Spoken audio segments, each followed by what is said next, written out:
Mr. Secretary, so that we can proceed now to the main order of business. Mr. Chair. Gagawin ko po.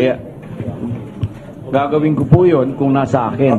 Pero Okay alam na po po, ninyo, meron tayo no need for an explanation. You are already directed to provide this committee with these documents being requested by the Honorable Garbin. Basta po nasa akin. What is your pleasure, Vice Chair Leachon? Mr. Chair, may we request our, of course, Mr. Chair, to kindly proceed at once, because I do believe I'll have to meet them at 1:30 for the budget hearing of the DOJ family. And most of them have to leave this one because we'll have a budget hearing. So may I also request our good secretary to proceed first with the most important witnesses so that we can have the major thrust of this committee for today. Thank you, Mr. Chair. Thank you for that. I beg the indulgence of the members, those who would wish to make manifestations, so that we can just finish with these witnesses. We proceed, but just to somehow hasten the conduct of our direct examination, may the chair ask the Secretary of Justice that you just issue a brief statement of or perhaps just present the purpose for which the testimony of the witness to be presented is to be made, and then we will seek the witness himself to identify these documents or his affidavit, and then we will request the witness himself to read into the records so that everybody will understand the contents of what is alleged in his affidavit. And then if he would wish to add more, if the witness would wish to add more to what he has sworn to in his affidavit, then we will give him that opportunity, and then we will finish with all of the witnesses again, and then we will open the floor for interpellation. So that is how the proceedings will move today, so that we can hasten the presentation of this witness, and we can immediately proceed with the interpellation. So, Mr. Chair, I'm raising a point of order. What is your point of order? This proceeding, Mr. Chair, is not only about trying to facilitate or to hasten the proceedings.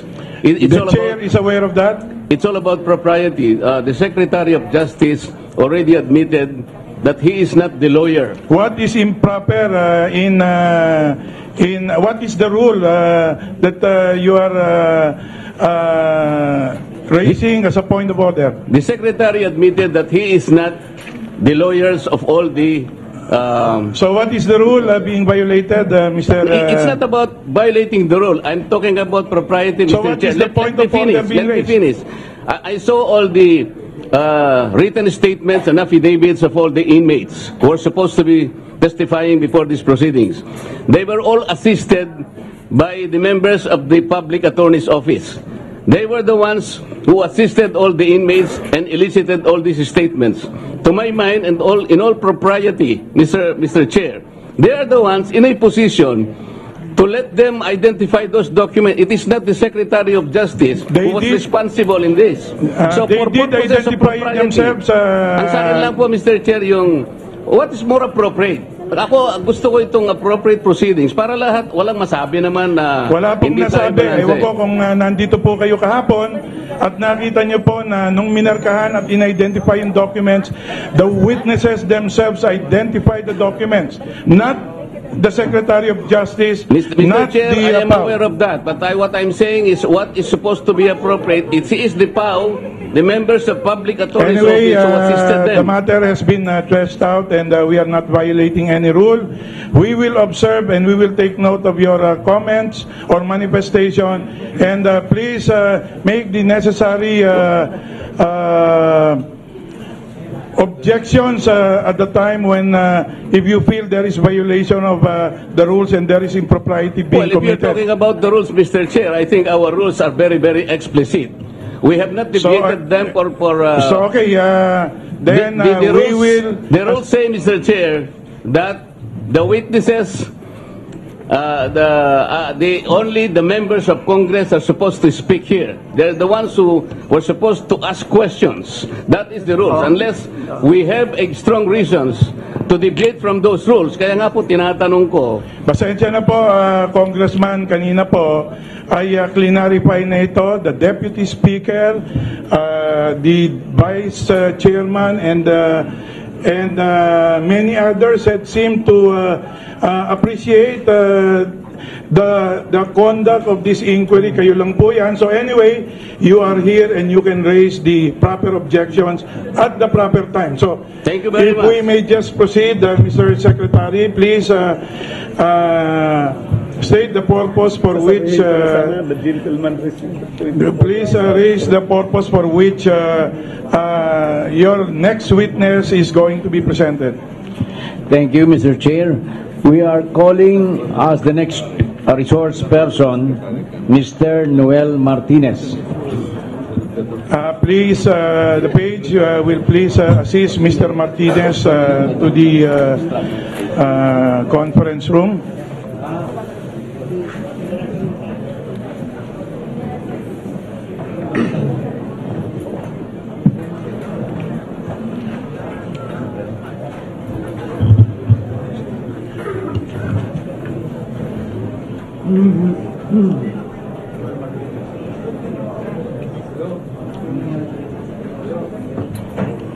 Kahapon po ni-raise ni Majority Floor Leader kung bakit nandito lahat yung witnesses sa isang room na nagkakatinigan sila, no? So may I know if all of these witnesses are in this room, otherwise we will seek the exclusion, or I will direct the exclusion of all other witnesses except Martinez, so that we can conduct this hearing properly, ladies and gentlemen. Mr. Chair, yung pong si Mr. Jaime Pacho at saka si Jojo Baligad are inside. So may we ask them or their lawyers to and the guards to the security men to escort them out. Mr. Chairman. Mr. Chairman. Mr. Chairman. In connection with the exclusion of the witnesses, perhaps, Mr. Chairman, we can look for a holding because if they are simply excluded, all the TV monitors are around. Therefore, it negates their Deputy exclusion. Speaker, may I just cut you short? They have a holding room, so we need not argue on this point. I also hereby request all those who are speaking that after they speak, they please put off their mic, because the system can only accommodate 3 at any one time, and this will hamper our hearing if we don't observe proper decorum. Mr. Chairman, Ayaw naman mamatay. Mr. Chairman, just a point of inquiry. Please. Do we exclude as well witnesses who had testified yesterday? Because they will also be subject to cross-examination later. I see Mr. Ablen of the NBI and Deputy Director Ragos. Hindi naman kailangan na kasi nakapag-testify na sila. But during the interpellations, questions will be asked of them also later on, Mr. Tapos Chair. na po tayo sa kanila, we will interpolate the new witnesses now. But we will call for another hearing if need be. Pero at this point in time, this committee is not considering that they be interpolated in today's hearing because the Secretary intends to present 6 witnesses today. Baka abutin tayo ng madaling araw nito. So, kahapon 4 lang tayo. Inabot tayo ng 8:30. Baka ngayon po ay so, anyway, for the proper conduct of these proceedings, for today, wala pong interpolation of the witnesses yesterday, and we will try to cover as much of those who will be presented today. So, ganun po ang proceedings po natin ngayon. Thank you, Mr. Point Chair. of order, Mr. Chair. Point of order. Mr. Chair, considering that we have excluded the other witnesses, now what is now the order of interpellation? Do we have to interpellate after every witness has testified? Or do we have to wait for all the witnesses Sinabi to ko na po testify? yan, we will present first all of the witnesses and then, similar to yesterday, interpellation will happen all at the same time. At the same time. Depending on how many witnesses we can accommodate.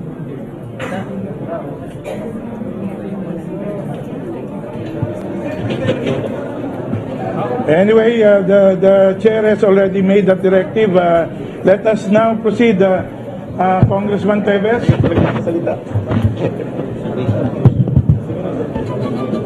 Yeah, parliamentary inquiry, Mr. Chairman. Will we have a chance to cross-examine the past witnesses? Because as I am looking at, when will it be? Will it be today? After every hearing, this committee conducts a post-mortem on what had been accomplished for the day, and we are considering all of those. So, at the proper time, we will call the witnesses because of the difficulty in bringing them here every day. So, yung logistics, security, and the like are matters that we have to consider for purposes. Kanya, dapat alam po natin kung sino yung cross-examine natin. We will ask the members kung sino po ang gusto nilang tanungin para po mas malinaw po at mas mabilis yung ating pong proceeding. May I continue, Mr. Chairman? Because looking at the sinumpaang salaysay of Jojo Baligad, meron siyang statement dito tungkol kay Ragos. Wala pa po tayo. I know, sinasabi ko lang, looking forward, Ragos is already here today. Baka pwede natin siya matanong mamaya tungkol dito after this Baligad talks. We will cross the bridge at the proper time. Thank you, Mr. Chairman. So, may we now proceed with the presentation of the witness. Nandiyan na ba si Martinez ba? Opo, Mr. Nasaan Chair, po si nandito na po Martinez? siya. Nakapag-on na ba, no? May I direct the COMSEC to administer the oath? And before that, may I know if this witness is assisted by counsel? Opo, si Attorney... Pakitayo lang po, Mr. Martinez. Right. I, Noel Martinez, Do solemnly swear do solemnly swear to tell the truth, to tell the truth, the whole truth, the whole truth, and nothing but the truth. and nothing but the truth. So help me God. So help me God. So,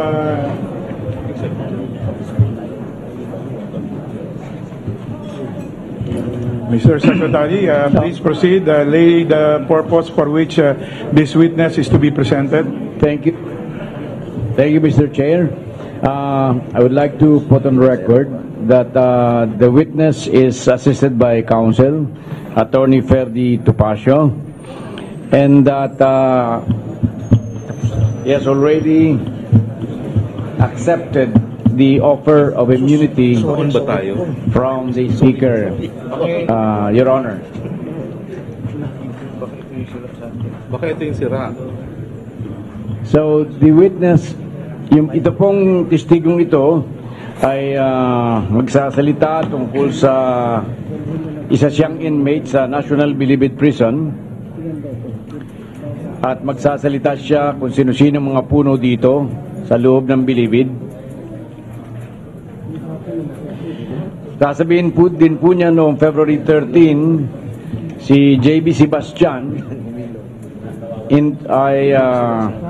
informed Martinez that si DOJ Secretary De Lima needs funds for her plan na tumakbo sa 2016 senatorial elections, and that si JB Sebastian ay plinano na i-centralize ang drug sale sa NBP. And hiningin niya ng tulong ang lahat ng mga gangs or group leaders sa NBP para tulungan siya tungkol dito. Bilang kapalit, Ito sira. nakakatanggap sila ng protection money at special treatment. Ang testigo pong ito ay magsasabi rin na na-meet niya or nakadaupang palad niya si Secretary De Lima noong panghuling bahagi ng 2013.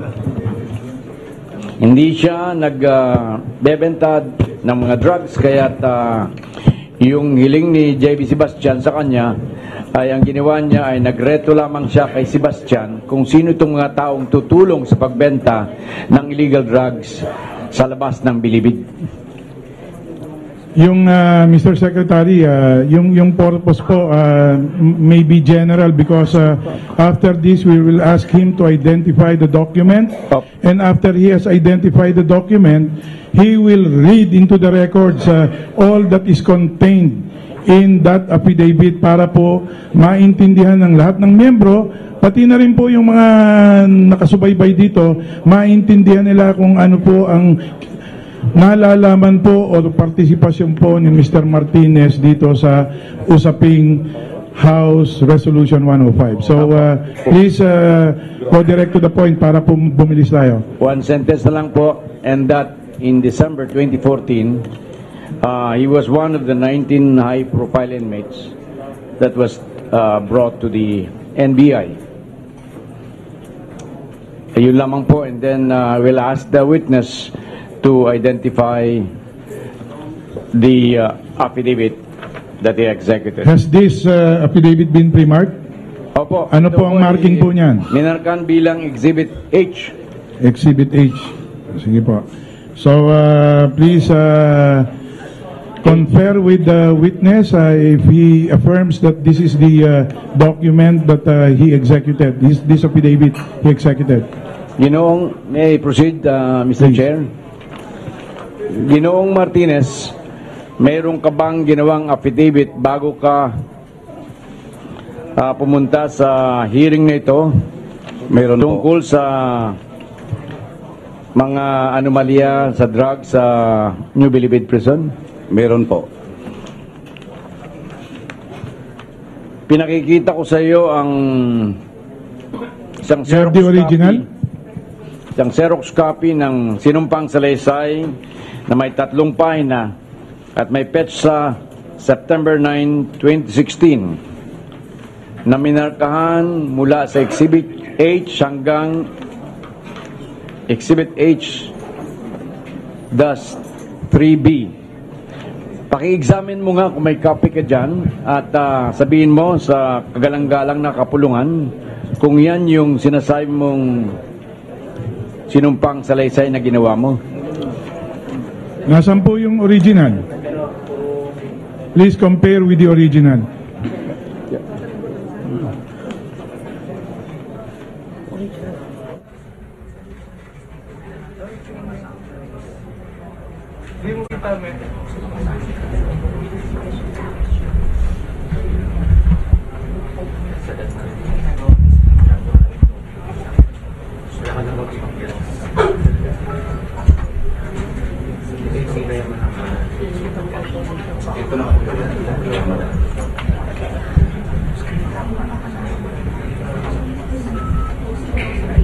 record, this affidavit has been distributed to all members for their review and consumption.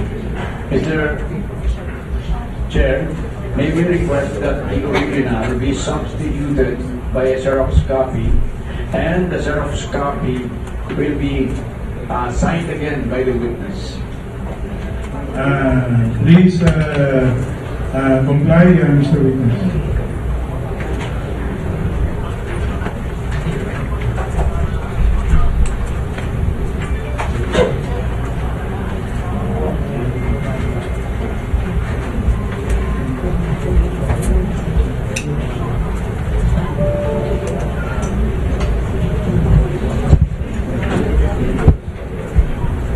Please sign beside your Xerox signature.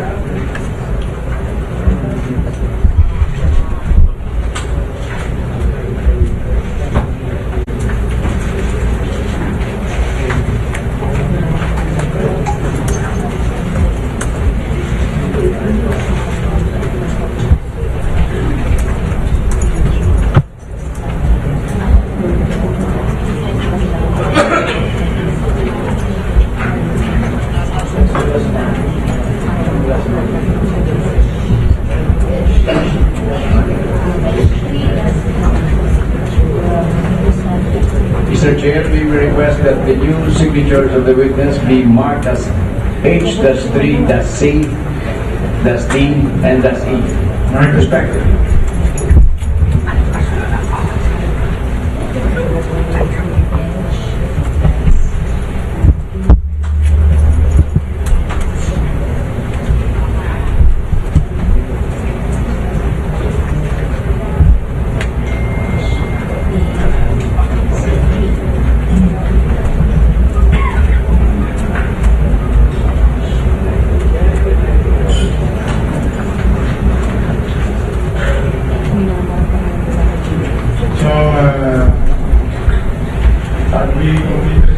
One more question, Mr. Chair. Ginoong Martinez, sumusumpa pang muli na yung affidavit na pinirma mo ngayon ay totoong lahat ang nilalaman at ikaw ay hindi pinilit, pinayaran o pinangakuan na naman para gawin mo yan. Sinusumpa po. Mr. Chair, the witness is ready for questioning. Before that, the chair directs the witness to read the text of his affidavit so that we can read it into the records as well. And for a better understanding of what is contained in your affidavit, ano po yung nilalahad nyo dyan. Kanya, pakibasa lang po at bibigyan po namin kayo ng pagkakataon na kung gusto nyo pa kung dagdagan nyo sa pahuli kung meron pa kayong gusto sabihin. So, the witness is recognized.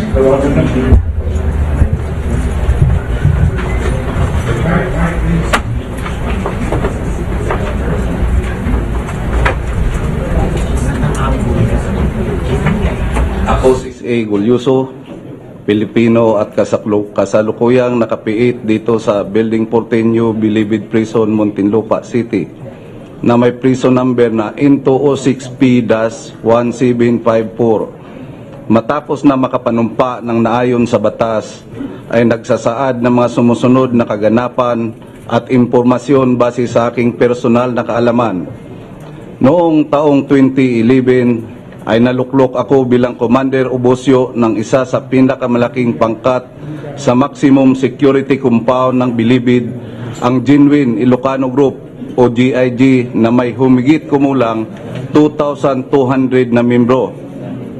Kasama sa aking obligasyon bilang busyo ng GIG ay ang panatilihin ang kaayusan at katiwasayan sa aming mga miyembro at ang maayos na pakikisama sa mga iba pang grupo sa loob ng Bilibid.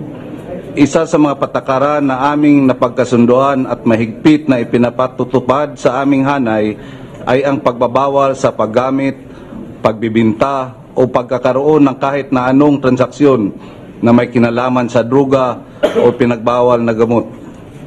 Noong 2012, nang magpasya ang GIG sa aking pamumuno na magtayo ng isang multi-purpose building sa loob ng Bilibid. Humingi ako ng tulong kay GB Sebastian, ang commander ng grupong Sige-Sige Komando at chairman ng Presidio Side Maximum Security Compound. Si GB ang tumulong sa akin na mapa-approve ang proyekto sa Office of the Superintendent. Ang utang na loob na yon ay isa sa magpapagulo sa aking buhay kinalaunan. Noong Enero 2013, isang umaga, tinawagan ako ni GB at sinabi na darating si Secretary de Lima sa kanyang opisina bandang hapon.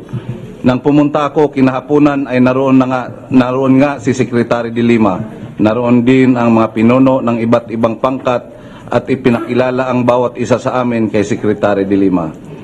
Noong Pebrero 2013, ipinatawag ako ni GB sa kanyang opisina at sa aming pag-uusap ay sinabi sa akin ni GB na siya ay kinausap ni Secretary Laila de Lima at inutusan na kailangan nilang makalikom na malaking halaga para sa intensyon ni Secretary de Lima na tumakbo bilang senador sa eleksyon ng 2016. Dahil dito, sinabi ni GB sa akin na kailangan masentralize ang bintahan ng droga sa Bilibid at ang mga pinuno ng bawat grupo o mga komander ang kailangang mag-asikaso nito bilang tulong. Ang magiging kapalit nito ayon kay GB ay ang proteksyon sa amin at ang special treatment na aming matatanggap.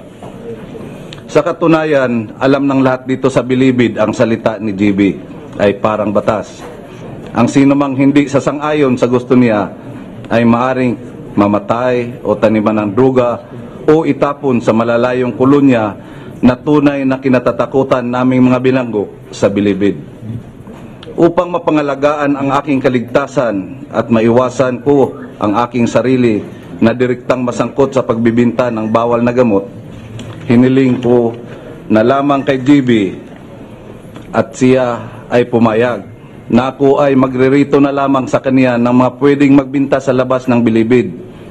May ilang miyembro din ng GIG na nag-refer kay GB sa pamamagitan ko na mga magbibinta sa labas. Ginawang isang condition sa akin ni GB na kung hindi magre-remit ang mga referral na ito, cargo ko rin yon. Sa mga huling buwan ng 2013, tinawagan uli ako ni GB at sinabing darating si Secretary de Lima at totoo nga na dumarating ito sa kaniyang opisina. Noong mai-refer ko na yung mga taong tagalabas kay GB, sila na ang nag-uusap. Ngunit ang lahat ng mga transaksyon nila ay alam ko dahil sa tuwing nagdideposito sila kay GB ay itinitext niya nila sa akin ang detalye. Ito ang basehan ko upang matiyak na nagre-remit ng maayos ang referral ko. Noong July 2014, kinausap ulit ako ni GB sa kanyang kubol. At ako ay kinumbinsi na magbinta ang mga miyembro ng GIG ng droga sa loob ng Bilibid dahil mas malakas daw ang kita kung dito sa loob ng Bilibid ang bintahan. Dahil sa utang na loob ko kay GB at dahil may takot din ako sa kanya, mahirap man sa akin ay sinubukan kong kausapin ang ilan pang mga leader ng GIG kung kakayanin nila ang hinihiling ni GB. Ngunit sila ay hindi pumayag. Noong October 2014, kinausap naman ako ni GB. Natanggapin ko na raw yung natitira niyang 200 gramo dahil lahat ng droga na kaniyang naparating ay naibahagi na sa mga leader ng iba't ibang grupo. Pinakausapan ko si GB na huwag na sana niyang isama ang GIG sa operasyon niya dahil hindi ko talaga kaya. Dito na nag-umpisang manlamig ang pagkikipagturingan sa akin ni GB. Sa lahat ng pagkakataon ng pagpunta ni Secretary de Lima sa kubo ni GB, silang dalawa ay iniwan namin pagkatapos ng kainan. Sa ibang pagkakataon naman ay ang driver ni Secretary de Lima na si Junior Sanchez ang nagpupunta kay GB at kumukulikta ng pera. Kalaunan ay sinabihan ako ni GB na hindi na si Junior Sanchez ang kukuha o kukulikta ng pera dahil nagkaroon ng di pagkaunawaan si Junior Sanchez at Secretary de Lima. Si alias Makoy naman ang nagpupunta sa Bilibid para kumuha ng pera. Isang beses ay pinatawag ako ng isang Colonel Eli sa kanyang opisina sa Bucor o IC office. Sinabihan niya ako na siya daw ay inutusan ni Direktor Bukayo para hingan ako ng halagang 500,000 pesos. Sinagot ko siya na wala po akong ganun kalaking pera at tinasa niya ako ng busi, sabay sabi na wala ka palang silbi bilang busyo ng grupo niyong DIJ. Ang dami pa namang Chinese sa pangkat mo. Dahil sa takot ko ay kinausap ko ang mga insi kong kagrupo na unang pagkakataon kong ginawa at natulungan ako ng aking grupo at nagbigay ako kay Colonel Ili ng halagang 300,000 pesos. Nagulat ako nang pinatawag ulit ako ni Colonel Ili at sinasabihan niya ako na kailangan kong magbigay ng pera sa kanila ni Direktor Bukayo bawat linggo. Kaya kapag pinapunta ako ni Colonel Ili sa opisina niya, ay alam ko na kailangan kong magbigay ng pera. Nagkaroon din ng pagkakataon kung saan sinabi sa akin ni GB na nahuli daw ang mga operatiba ng mga operatibang isa niyang tauhan sa labas at sinubukan niyang arigluhin ang mga humuli. Pinuntahan kami ng isang pinakilala niyang Jad de Vera at nag-usap sila tungkol sa ariglo sa mga humuli sa tauhan ni GB.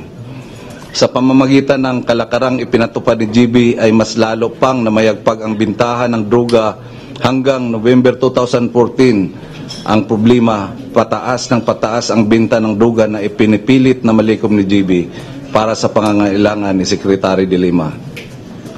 Noong December 15, 2014, isang raid ang isinagawa sa loob ng Bilibid.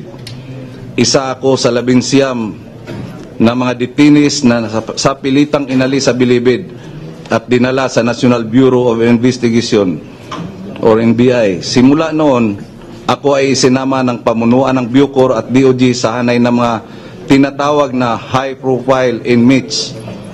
Kapansin-pansin na hindi isinama si GB sa grupong ito.